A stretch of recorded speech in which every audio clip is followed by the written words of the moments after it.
Olá, já estou aqui esperando o Alexandre. Esperar mais um tempinho.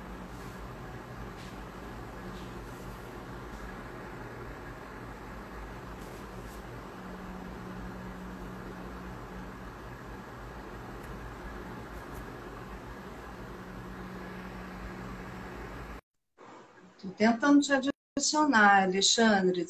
Foi? Ai,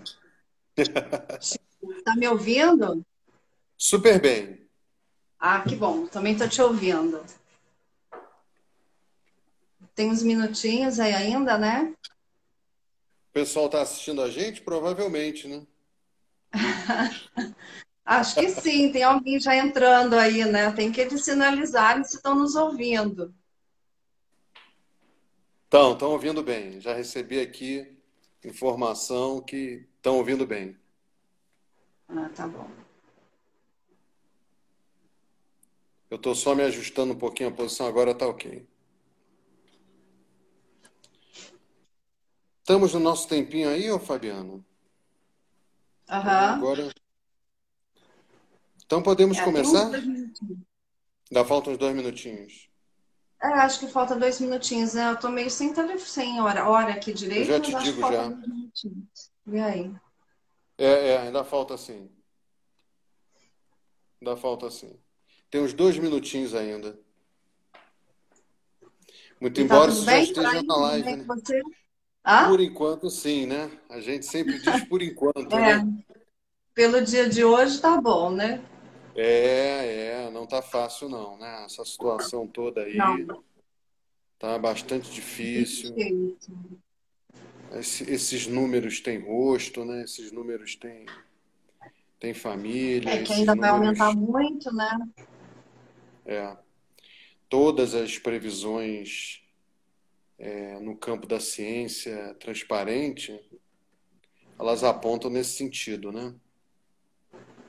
É, é bem Então, crítico. daí essa discussão realmente importante para o profissional de saúde que está ali à frente, né, para poder. Aham. Para quem já entrou, só para a gente jantar, a gente está esperando das 18 horas certinho para a gente começar. Porque começar um minutinho antes, a pessoa, poxa, achei que fosse começar às 18. E realmente está programado para as 18 horas, Claro, vamos ser né? pontual, Então, né? bom, 18 agora, Fabiana. Podemos Podemos então, começar, né? né? Beleza. Aham. Bom, vamos nos apresentar, né? Eu acho que seria um bom começo. Fabiana, quer começar? Ah, pode ser. Eu sou Fabiana Pompermayer, eu sou doutoranda lá do PPG Bios, né? Na verdade, vou voltar aqui um pouquinho. A gente está fazendo essa live pelo EDAI, que é um grupo, né, montado, criado para algumas lives para a gente discutir essa questão crítica. Então, hoje fomos convidados, eu e o Alexandre. Semana passada já teve uma primeira, né? A gente está numa segunda discutindo um pouco do mesmo assunto que foi abordado semana passada. E a gente está aí hoje para discutir um pouquinho algumas questões. Pode se apresentar, Alexandre? Sim, sim. Então, meu nome é Alexandre, Alexandre Costa. Eu sou professor de bioética do programa de pós-graduação em bioética, ética aplicada e saúde coletiva e da UFRJ, do Núcleo de Bioética e Ética Aplicada da UFRJ também, o NUBEA.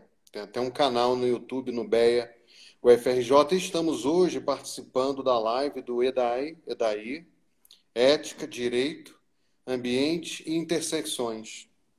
Uma palavra, uma expressão, uma sigla escolhida com um propósito por pessoas procurando pensar essa situação do ponto de vista ético, bioético, enfim, ok?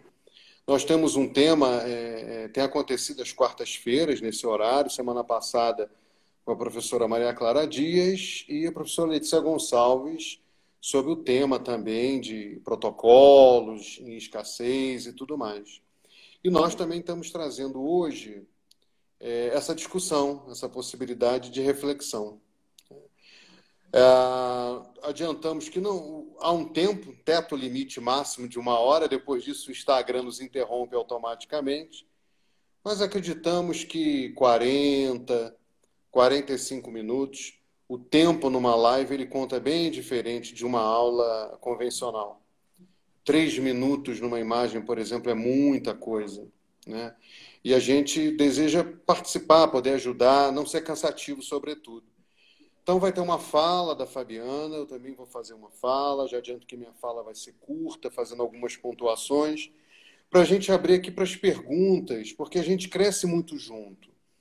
Eu sei parte do que Fabiana pensa, mas uma coisa eu posso garantir, como ela também não acredita que nenhum de nós dois está aqui para ensinar nada a ninguém. Estamos para trocar mesmo, trazer as nossas experiências, as nossas reflexões e podendo ouvir também as reflexões de todo mundo aí que nos acompanha. Boa noite para todo mundo.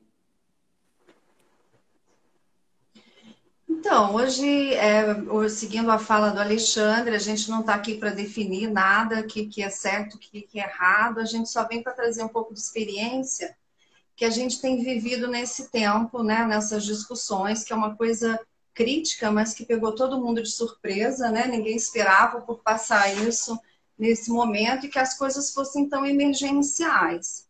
Então, assim, a gente só vem trocar um pouco da nossa experiência, mas a gente conta com todo mundo aí se manifestar, porque é importante essa troca de reflexão, que tem sido importante. Eu faço parte do doutorado de bioética, né? Faço parte como membro de um comitê de ética em pesquisa, e eu entrei no início dessa pandemia em alguns grupos de bioética que funcionam com pessoas de várias localidades do país. Um desses grupos, ele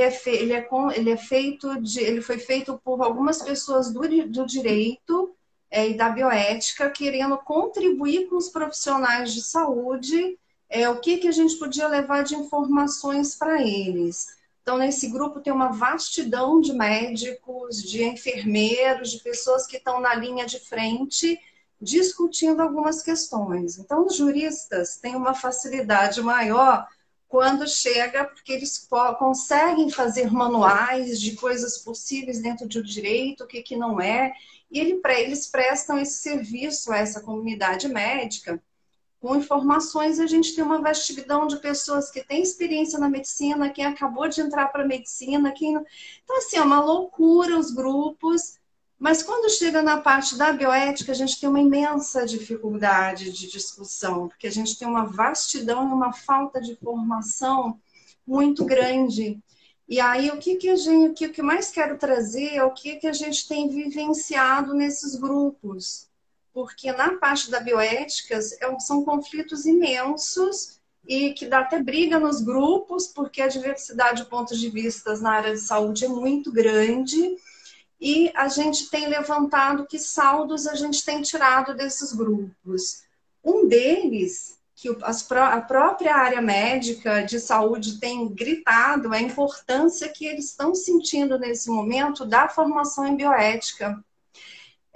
Porque e o pouco entendimento de quem já ouviu falar de bioética na medicina é a bioética principialista, dos princípios de autonomia, beneficência, maleficência e justiça, e aí eles querem discutir isso em cima dos princípios e não conseguem, porque como é que no momento desse você vai poder falar de autonomia, você vai poder falar de beneficência? Se eu estou fazendo beneficência para uma pessoa, eu estou criando beneficência para outra.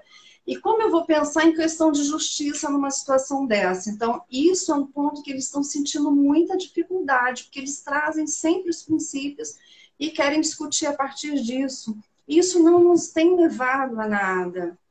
E aí a gente tem entrado em outros tipos de discussões que a gente tem que polemizar, porque, assim, o que eu tenho sentido muita dificuldade nas questões? O que é autonomia? O que é uma tomada de decisão? Por isso que a gente pensou de trazer essa discussão entre viver e morrer, os limites da tomada de decisão em tempos de pandemia, porque é um limite de tomada de decisão de todos os lados. Então, tem médicos no grupo brigando que ninguém pode se meter com critérios porque eu tenho autonomia médica, que é querer criar critérios fora para aquele que está na lida, na UTI, e que ele tem que tomar essas decisões, como há médicos que querem critérios porque eles querem algo que os facilite a não tomar essas decisões sozinhos. Então, a gente tem tido muitas narrativas dos médicos com uma sensibilidade muito grande e de entendimento de incapacidade. A gente foi retomando nos grupos várias narrativas dos médicos da Itália, dos Estados Unidos, né, de toda a Europa, do que eles estavam vivenciando. E, assim, é muito, muito, muito triste a falta que faz, além do entendimento mais amplo da bioética, um treinamento, uma formação da área médica, que eu dei até nome para eles de uma formação em antecipação de cenários adversos. Porque a gente pode ter isso e acho que a medicina tem que trabalhar isso na sua formação. Porque quando chegam coisas que eles não têm controle, eles não sabem como lidar também. Então, assim, a emoção passa na frente, o que ele vai fazer de tomada de decisão. Então, isso tudo eu acho que é super importante que a medicina tem que tomar para si, isso na formação. A gente tem algumas outras áreas que sejam no mundo corporativo, eles já trabalham com isso. Por exemplo, se eu pegar algumas pessoas preocupadas, elas trabalham com o enfrentamento de quem atende pessoas, com o enfrentamento de antecipação de previsibilidade de cenários adversos, como ela pode lidar com aquilo. Porque se ela aprende a vivenciar isso antes, a como ela vai se sentir nesse cenário, nessa situação, ela vai criando uma tomada de decisão mais aprimorada. E aí entra outra questão, né? Vamos por partes. O que é autonomia? Quando a gente pensa na questão do médico ou dos pacientes. Se a gente vai pensar em autonomia, alguém sabe o que é autonomia? Ninguém sabe. A gente se utiliza desse termo com uma propriedade na bioética, às vezes muito complicada. Eu vejo quando eu estou no Comitê de Ética e Pesquisa, que a gente se utiliza para preservar o participante, o uso do TCE, termo de consentimento livre esclarecido. O que é livre esclarecido? O que é uma autonomia no nosso país, onde nem todo mundo tem com alimento na mesa ou tem saúde? Se eu faço uma pesquisa num hospital público, o mínimo que o paciente acha que ele tem que dar para o médico que está atendendo é participar da pesquisa. Então, assim, a gente tem N questões no meio disso que tem que fazer parte da formação e a gente sair dessa coisa somente dos princípios, porque ele não nos leva nos conflitos como resolver nada. A outra questão que a gente tem discutido muito no grupo e que tem ajudado um pouco, por isso que a gente trouxe essa ideia, é sobre o que é tomada de decisão. O que está por trás de uma tomada de decisão? A gente não discute isso, né? Então, assim, quando a gente discute um pouco sobre tomada de decisão, como a gente entende como funciona a tomada de decisão, a gente também começa a refletir sobre as nossas tomadas de decisões. Quanto mais profissionais que precisam estar tomando decisões críticas o tempo todo. Então, assim, a nossa tomada de decisão, ela é da nossa razão, ela faz parte dos processos racionais ou dos nossos processos emocionais. Quem que é que baliza o que é bom ou é ruim? É a nossa emoção. E isso a gente não discute muito, porque a gente pensa que tomada de decisão é uma coisa racional, só da nossa racionalidade, e nem sempre isso é verdade. Porque o que é a nossa emoção? Ela é um conjunto de memórias.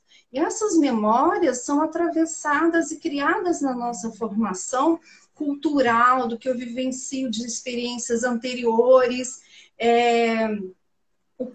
qual a relação que eu tomo e que eu crio com o meio, né? ou com essas questões. Então, se esses temas, a gente cria ao longo do tempo uma relação com eles, e isso vai indo para o nosso núcleo de memórias da nossa emoção.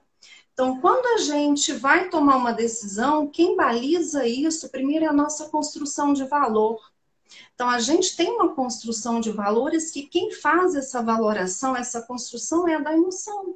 E aí a gente vai ter os processos racionais que nos ajudam a isso, a balizar as coisas e a entendê-las e eu ver o que eu posso acrescentar ou não.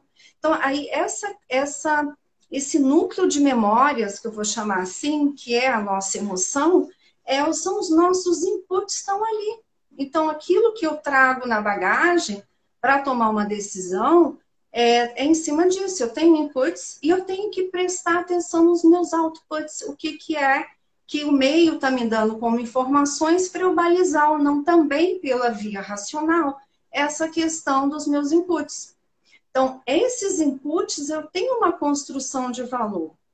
Né? E esses valores, eles estão lá e às vezes eu nem tenho consciência deles, né? Eles são acionados para tomar decisões. E aí, o que eu preciso fazer em tomada de decisão? Eu tenho que pontuar certas coisas, discuti-las, por isso a importância dos comitês de bioética nos hospitais, que as pessoas também estão sentindo falta agora, né?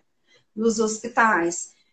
Porque você, com seus valores, é importante que você tenha um colegiado com pessoas de áreas diferentes, com representantes de usuários. Para quê? Para você balizar as decisões. Então, isso é uma coisa importante, por isso que a gente traz essa ideia que a gente tem limites de tomada de decisão.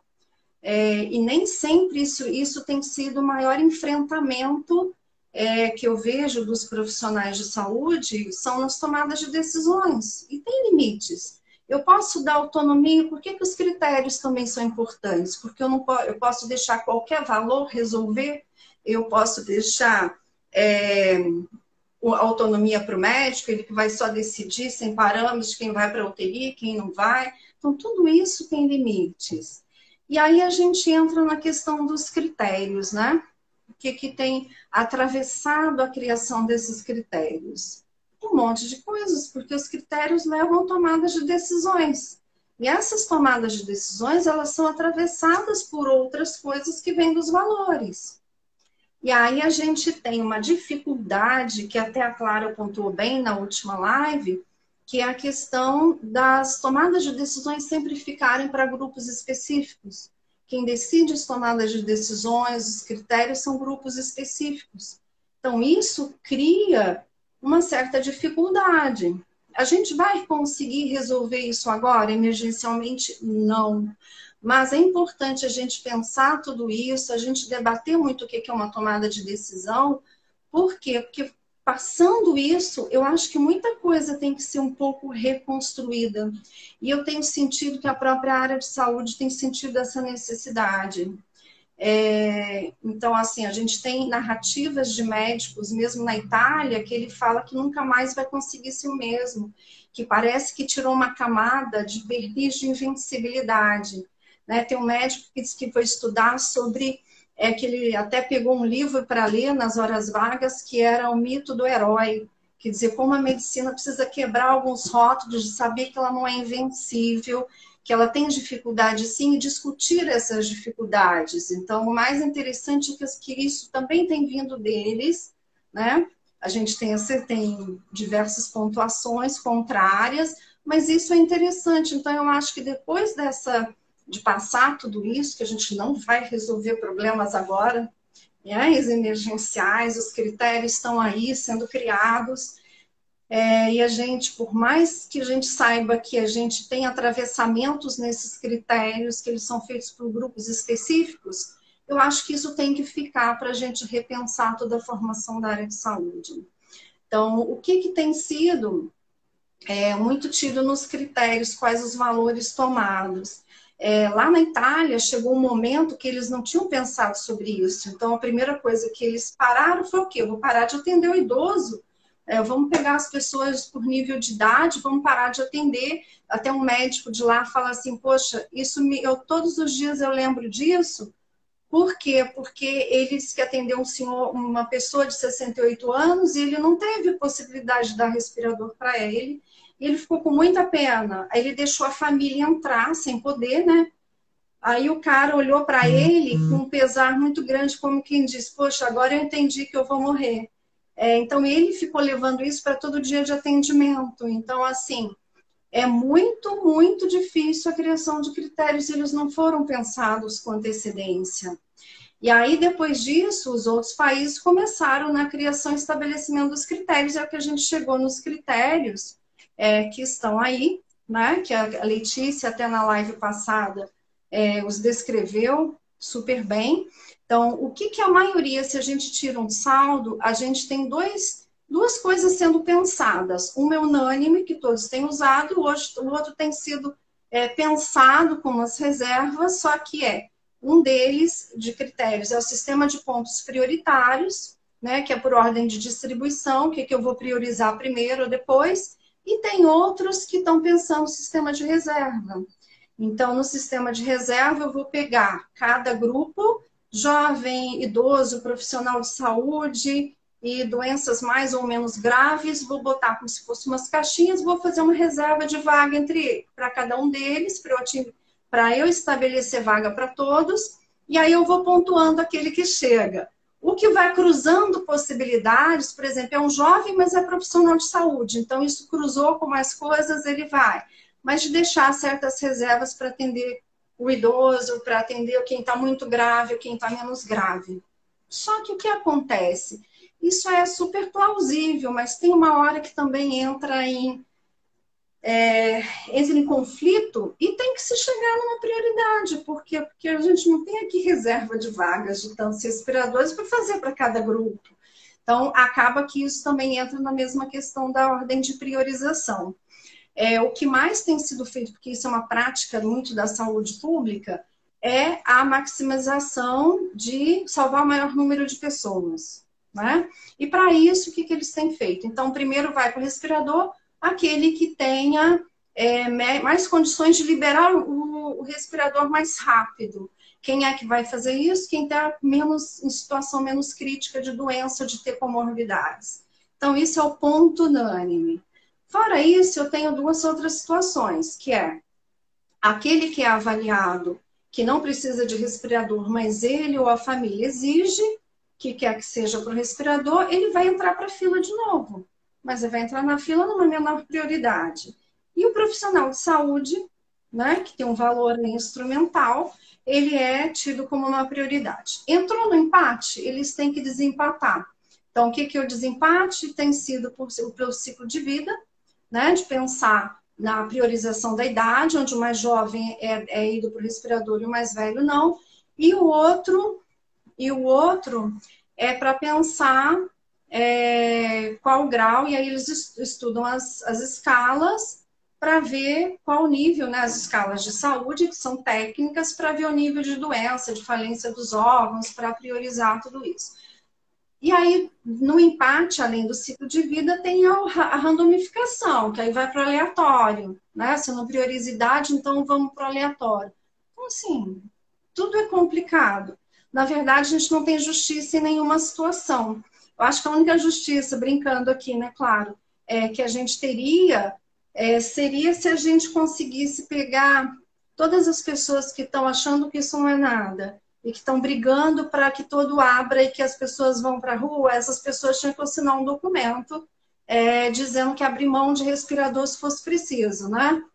Então, isso eu acho que seria um caso de justiça. Fora isso, os critérios estão aí porque precisam existir. Eu não posso deixar tudo na mão do médico. A única questão é que tem que existir uma flexibilização desses critérios lá na ponta para que eles consigam perceber um pouco dos outputs e colocar outras coisas nessa triagem. Só que o que é difícil? A gente não tem... os outputs é uma sensibilidade de percepção das coisas que também não todo mundo que tem, né? Então, assim, a gente tem aí muitas coisas conflitantes. E aí, a gente, fora os critérios, a gente tem outras possibilidades. É importante, então, não ter critério. Que teriam critérios flexíveis? Aí, acho que isso o Alexandre pode pontuar para a gente um pouquinho também, que eu já falei demais. Fabiana, obrigado aí. Eu vou, então, colocar alguns pontos para a gente refletir, alguns pontos com vistas a uma aplicabilidade também, tá? Uhum. Então, não são apenas pontos teóricos, tá? Mas eu vou colocar assim alguns pontos iniciais da nossa conversa, também como a Fabiana fez. Um deles é que muitas das vezes se perdeu determinada discussão de justiça distributiva. Há uma cena do filme O Pianista em que, no campo de concentração, uma família dividia um caramelo. Situação muito triste. E cada um pegava um caramelozinho, se eu não me engano, até um pedacinho um pouquinho maior para o mais necessitado da família, que estava mais doente. Mas, enfim, ali aplicaram um critério de justiça na distribuição entre eles, mas a discussão prévia maior é por que se chegou a esse ponto? Por que eles estavam em campo de concentração? Então, tudo que a gente vai comentar aqui está ligado ao fato de que, desde dezembro, janeiro, os países já sabiam dessa circunstância. Vamos pegar a Alemanha, que já começou a se preparar muito desde antes. Isso é importante. Eu sei que a gente, como profissional de saúde, tem um momento atual de tomar decisão. Mas para a gente não cair numa armadilha de que os recursos são escassos porque são escassos. Não é verdade. Não é um dado, né? Houve uma tomada de decisão, como bem explicou a Fabiana, prévia.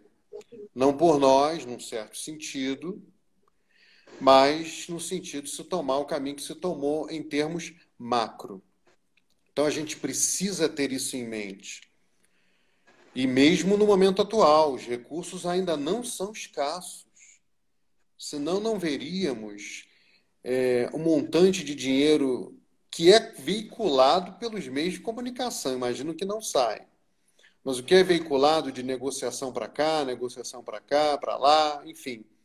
Os recursos não são escassos. Não podemos perder isso de mente, né?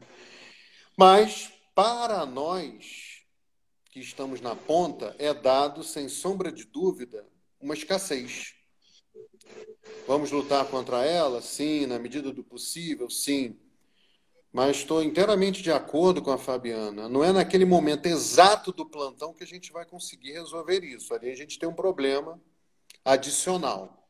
E a gente precisa se posicionar diante desse problema. Um segundo ponto inicial é, embora existam dados técnicos, embora existam fatos, nenhuma tomada de decisão é técnica puramente. Ela será sempre valorativa. Que valores estão por detrás? Valores de quem? Justificados como? E se entra valor, é o valor do paciente, do maqueiro, do profissional de saúde. Que valores são esses que estão entrando? Então, de posse desses pontos, eu vou chamar a atenção aqui. Uma outra armadilha. É melhor ter algum protocolo do que não ter protocolo nenhum. Cuidado. A bioética traz uma situação ocorrida assim que apareceram as máquinas de diálise num hospital em Seattle. Não havia máquina de diálise, mas já tinha um monte de gente com insuficiência renal. Quando aparecem as primeiras máquinas de diálise, é montado um comitê Deus, que ia decidir quem ia viver e quem ia morrer. No comitê havia homens, brancos e casados.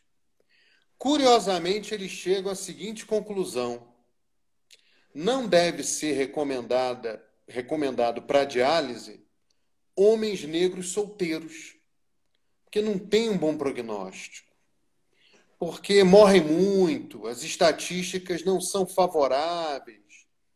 Isso gerou um auê, uma confusão muito grande, os meios de comunicação veicularam, e então mostra que certos protocolos, às vezes, podem se tornar instrumentos de manutenção de injustiça, né?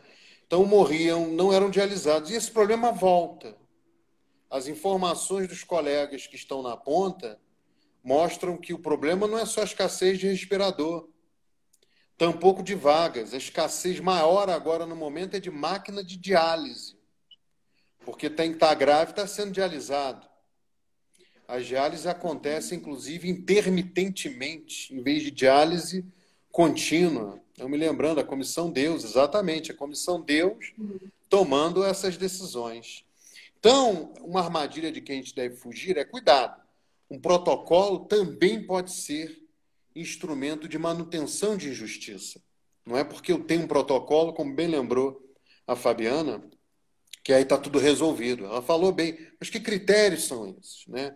Então, quem é que está participando? Há algum motivo para familiares, representantes de familiares, sociedade, como bem colocou num artigo? Eu li alguns artigos, realmente o artigo da professora Maria Clara e da professora Letícia Gonçalves está no site Brasil de Fato, deve estar em outro lugar, mas eu li no Brasil de Fato. Aborda muito bem essa questão. A sociedade precisa ser convocada para participar disso. Não é uma questão só de médico, porque eu também sou médico, a nossa visão é viciada. Então é preciso ter o gestor, o familiar, as populações envolvidas. Isso não é algo impossível. Não é algo impossível. Porque rapidinho os médicos podem se reunir para incorporar protocolos, ou mesmo para copiar outros. Uma semana se faz. Aconteceu esse fato real. Por que não incorporar outros representantes? Concordo também com a Fabiana, a questão das comissões de bioética. Em muitos países, essas comissões de bioética, elas não contam apenas com profissionais de saúde, mas com representação da sociedade civil e transparência nessa discussão. Que é a vida de todos nós que vai estar ali, ou que pode estar ali. Então, colocar um profissional e não pôr o usuário, né? Ué, mas o usuário, a Fabiana sabe disso, né? Comitês de ética em pesquisa precisam de participação de representantes de usuário, que traz uma outra visão, que vai contribuir igualmente ou até mais. Então, a questão de quem deve participar, os envolvidos, os concernidos morais, aqueles com quem temos preocupação. Um protocolo eu teria medo. A professora Clara, a professora Letícia dizem com toda a propriedade. Se só bioeticistas e só eticistas se reunissem para fazer isso, pode haver injustiças gravíssimas. Então, precisamos incorporar. E é possível incorporar isso. Claro que nós estamos falando de um momento de formulação de política institucional. Nós estamos falando no momento ali da tomada aguda, quem é que interna. Mas um momento que antecede as instituições, ainda há tempo factível para isso, para se discutir, porque senão estaremos copiando ou até piorando determinados protocolos. Outra questão que muitas das vezes se fala do ciclo de vida ou de profissionais de saúde terem vantagem. É muito curioso, né? Eu participei de uma outra live e perguntei a uma colega que trabalha em UTI, ouvi outros intensivistas. Não, a gente coloca o profissional de saúde na frente, porque ele é curado rapidamente, sai, volta depois de umas semanas e vai ajudar mais gente. Não vai. Quem está ficando grave, está ficando 2, 3 semanas no mínimo. No mínimo. Depois ele sai fora de combate por um período grande. Então, eu colocaria bem o profissional de saúde na frente de uma lista, por quê? A outra questão dos ciclos de vida. E olha, uma coisa que filósofo não pode cair é incoerência. Tampouco em não incluir. Eu tenho que ter um bom motivo para excluir alguém dessa conversa.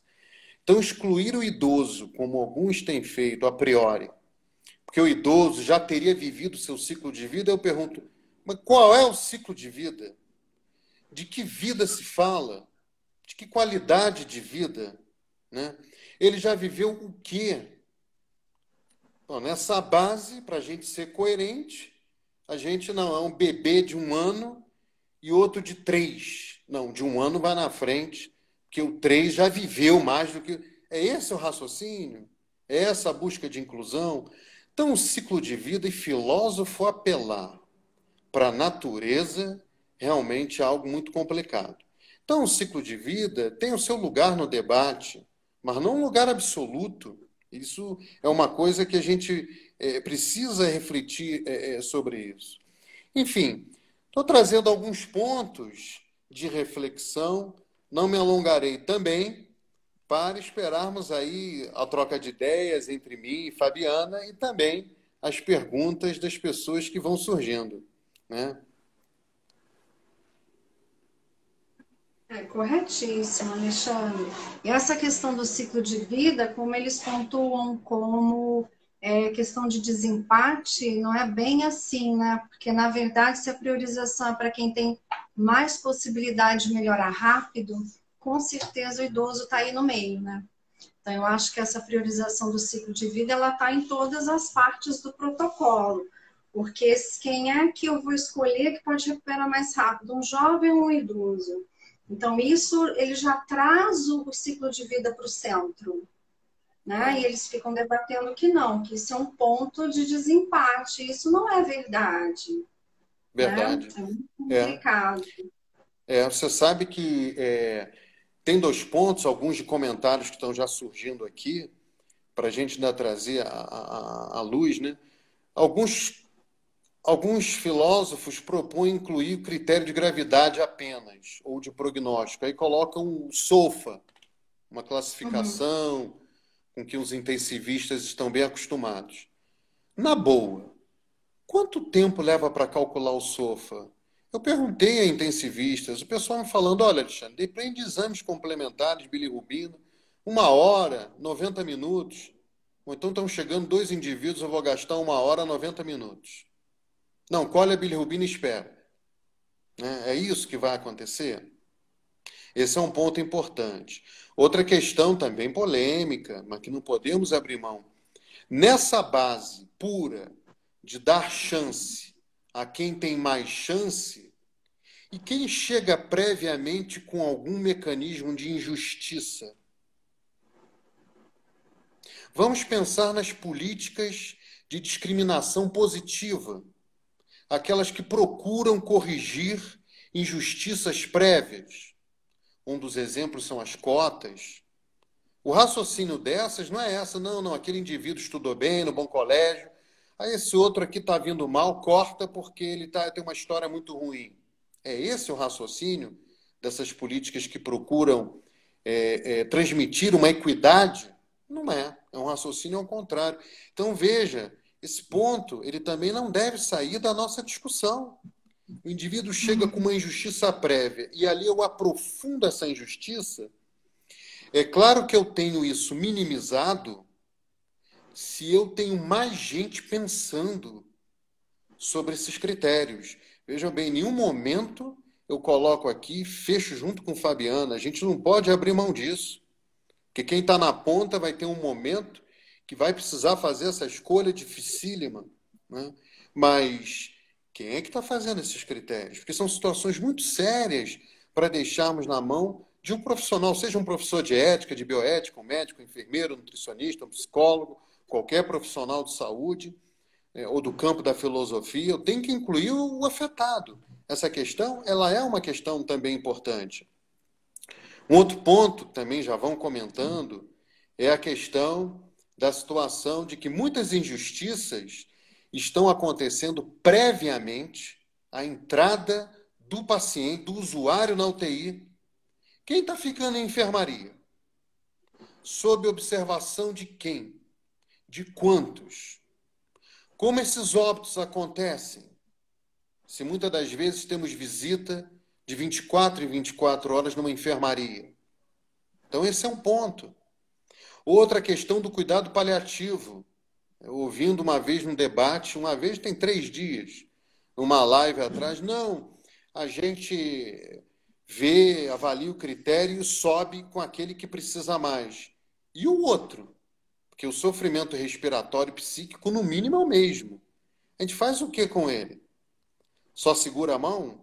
Então, a gente precisa também pensar na política de cuidados paliativos e a nossa legislação é uma legislação bastante complicada, bastante confusa, confusa intencionalmente, né? Na verdade, ela vai ao encontro de interesses aí de poder e tudo mais, né? Por isso tem um Código Penal de 1940 até hoje que não foi atualizado. Então, essas são situações também para a gente pensar, né? População na rua, aprendi muito bem, corretamente, não é população de rua, ninguém é de rua.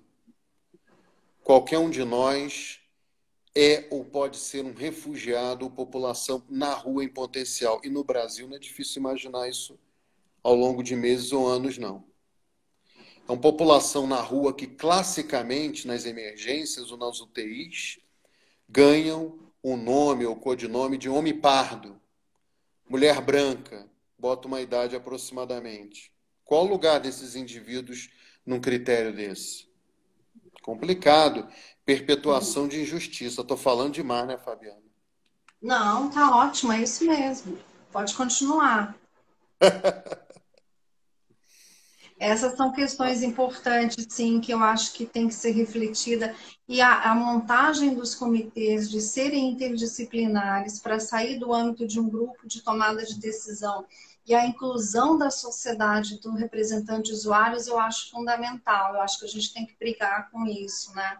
Para isso acontecer mais e de forma mais intensificada nos comitês, nos hospitais, tem que começar a ter essas discussões porque a gente está falando dessas pontuações da gravidade agora, mas todos esses problemas acontecem no cotidiano do hospital, né? As Sim. escolhas são diárias, então não é porque agora a gente está na pandemia, nesse problema, que o problema de respiradores não existe, que as escolhas não são feitas todo dia de quem eu deixo viver ou quem eu faço morrer, ou vice-versa. Então, assim, isso só veio agravar para levantar essa discussão. Eu acho que o grande ganho tem que ser em cima dessas discussões se tornarem constantes e saírem do lugar. Né? Por isso eu acho importante essa formação dos comitês, da bioética na formação dos profissionais de saúde. Então, acho que isso é o grande saldo que a gente pode tirar de toda essa catástrofe. E como você lembra bem, da própria articulação do profissional de saúde. Né? Aqui há um comentário, uma pergunta, comentário, né? De uma colega também, Márcia, um abraço também. As injustiças, muitas das vezes, tentam ser transferidas. Né? Então, vê lá, a clínica de saúde, um lugar de atendimento inicial. Não, vamos habilitar agora para intubar também. O indivíduo intuba, depois vai para a rebocoterapia, mas nós já sabemos de profissionais em grupos se posicionando, fazendo a pressão para cima. Olha, aqui não é lugar disso, aqui não tem estrutura. Vamos entubar na rua? Vamos entubar dentro do consultório de atendimento primário? Né? Então, essa pressão, mesmo para quem está na ponta, ela também precisa, num certo sentido, com toda dificuldade, não é fácil, principalmente no Brasil de hoje, nos Brasis de hoje, né? A pressão para quem quer empurrar para o profissional. Porque também, a médio e longo prazo, nós imaginamos as instituições mantenedoras de injustiças empurrando para o profissional de saúde a responsabilização. Não foi lá que entubaram, lá que não conseguiram a vaga.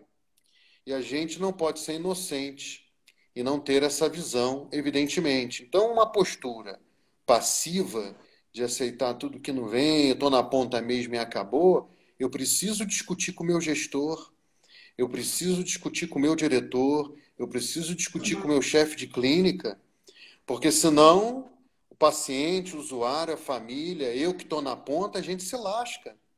Então, daí essa importância dessa reflexão. Eu ainda acho que, embora os comitês de bioética eles também possam ser transformados em instrumentos de injustiça, num diluidor, não, fala ali na comissão de bioética e depois a gente decide sozinho. Mas eu ainda acho que é uma boa chave para a gente tentar usar bem, no sentido de promover essa discussão. Ao invés de sermos também profissionais, de só cumprirmos aquilo que nos dão. Não podemos fazer isso. Eu aprendi com uma amiga que está assistindo nós aí, falando da pulverização do poder em Foucault. O nazifascismo teve muito disso, né? Não, eu fechava a porta, eu abria, eu levava o prisioneiro, né? Eu não tinha ideia do entorno. Essa pulverização do poder também é um aspecto da injustiça. A gente, é muito difícil, às vezes a gente perde isso como profissional de ponta, dessa visão, né? A Márcia lembrando aqui, enfermeiros treinados para intubação no SUS, na falta de médico, precisa levar essa discussão. Eu estou tranquilo, tá, gente? Eu tenho essa dupla face. Quando me perguntam o que eu faço na vida, eu digo, não sou médico o suficiente, por isso sou filósofo, eu não sou filósofo o suficiente, por isso sou médico. Mas eu sei o quanto essas reflexões foram importantes para a minha transição do mundo da medicina para a filosofia, ouvindo pessoas conversando e pontuando questões para as quais eu nunca tinha pensado.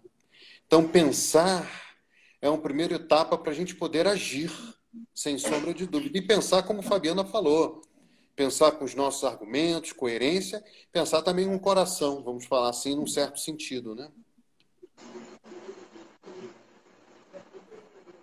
É isso, acho que o recado é esse, né? Não sei se tem mais alguém querendo alguma pergunta ou pontuar alguma coisa. É um assunto que nunca vai se esgotar, assim, num pouco tempo, né? Mas é para a gente pensar que a gente tem muita coisa aí para discutir. Sim, sim. Eu, por exemplo, tenho alguns amigos. Ah, Alexandre, eu botei um quadrinho na minha frente. Gravidade e prognóstico. Leva o mais grave. Mas ele tem Ah, mais chance? Não, não tem. Então não leva. Gente, esse quadrinho, pura e simplesmente, vai dar complicado. Olha uma pergunta surgindo. Qual o benefício para o paciente de intubar na clínica enquanto aguarda vaga zero? É importante pensar, nossa, professora Miriam, sem sombra de dúvidas, né? Uma intubação num ambu, na situação de Covid, uma situação... um parênteses aqui, né? Na troca de ideias remotas, isso é normal. Então, as crianças passam por detrás, e de vez em quando as minhas crianças aqui se manifestam. Então, vocês ouviram um au agora, é uma delas se manifestando. Normal, né? A criança não passa por trás que está a parede aqui, mas na frente ele se manifesta, quando eu acho que eu estou falando demais. Então, entubar um paciente COVID, sem ventilação mecânica, levando aerossol para todo mundo, não coloca esse ponto de vista como absoluto, mas isso precisa ser discutido. Como bem lembrou aqui, a responsabilidade, grau maior ou menor, mas são de todos nós que tomamos essas decisões. A gente precisa pensar isso. Tá, lá em cima não fizeram o que deveria ser feito, mas temos aqui que pensar junto à nossa gestão mais imediata. Isso tudo é muito importante, né? Uma outra coisa que pensaram muito, Alexandre, além dessa ventilação, é o uso do ventilador para mais de um paciente. Né? Isso Sim, também foi amplamente discutido, porque eu posso, num ventilador, pôr de 1 a 4 pacientes. Mas aí, como é que fica que você pode piorar o caso de um e de outro, como o ventilador, as dosagens lá, que também não me entendo muito, como é que pode se fazer isso? Também foi uma questão muito discutida e algumas gestões aboliram o uso disso porque você podia criar mais malefício que benefício, né? Então, assim, é sim, muito sim. complicado. Por exemplo, nós temos notícias de instituições privadas que ainda estão, embora a coisa esteja apertada, mas ainda estão com uma notícia, já abandonaram até algumas medicações aí muito ventiladas. Por Uhum. quê? Algumas dessas medicações, e ventiladas por motivos vários, né, estão trazendo mais malefícios do que benefícios. Então, também é um momento para reflexão sobre isso, né? Morrer da doença, morrer do remédio, né? Então, também são reflexões que surgem, a questão da dignidade na morte, né? Morrer sofrendo, morrer abandonado, sozinho, os deficientes físicos, mentais, as crianças, os pacientes psiquiátricos, os idosos, e os acompanhantes. Não são visitas. Sabemos que no momento as visitas estão proibidas no estado do Rio de Janeiro, mas os acompanhantes e cuidadores e pais e mães desses seres que eu citei, eles não são visitas. Ah, mas eles podem se contaminar? Precisamos discutir. E os protocolos de precaução, né? Em nome disso, para não contaminar ninguém, lembrar que a coerência é um ponto forte. Em nome de não contaminar ninguém, eu posso chegar a absurdos de expandir determinados sofrimentos, né? Gente, nós estamos aí mais ou menos no nosso horário. Daqui a pouco nos cortam aí. Instagram tem isso, né? E a ideia é essa: refletir para mudar, né? Nós aqui é exato, né? Outra amiga professora aqui lembrando, né? Tem de tudo. Vários remédios, até Viagra para tratar a Covid, já me perguntaram se Viagra também servia. E as pessoas levam realmente a sério, né? O Dr. Zap e vai por aí afora. Mas, enfim, para podermos colocar isso em prática, essas reflexões, com um colega de plantão, com um gestor imediato que está junto conosco, a gente espera poder ter colaborado. Leiam o artigo da professora Maria Clara e da professora Letícia Gonçalves, está no site Brasil de Fato, um artigo muito sério, muito ponderado. São duas psicólogas e filósofos, né, trazendo isso. Ok, eu agradeço a vocês, desculpe E qualquer... a Porque gente tudo às tem vezes... um. Não, Pois a não, gente Fabi? tem que lembrar do recado que a gente precisa dar. Que, na verdade, na semana que vem, a gente vai ter a terceira Isso. live com a Jaqueline e o Fábio, que eles vão falar de LGBTI no tempo de pandemia. E, excepcionalmente, semana que vem vai ser às 17 horas e não às 18. Então, é importante que todo mundo só preste atenção nessa coisa do horário, que semana que vem vai ser diferente. Então, na quarta-feira que vem, a gente tem aí a Jaqueline e o Fábio. Gente, obrigado. Boa noite. Obrigado, Fabiane. Boa sorte para todos nós. Ai, boa sorte aí. Obrigada, Alexandre. Tchau, tchau. Tchau.